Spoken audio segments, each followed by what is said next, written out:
beef casserole, guys. Let's get into it. Now, this is my nice and tender beef casserole. So, these are my seasoning that I've used.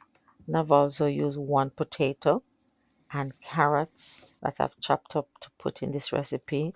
I will list all my ingredients in my description.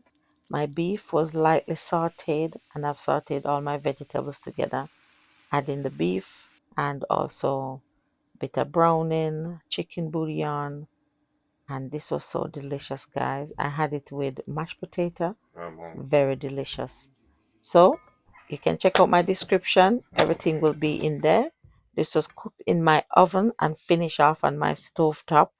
It was in the oven for about 2.5 hours, to be honest, to make sure that beef was nice and tender. And then I finished off on my stove top to reduce to get that nice thick rich gravy.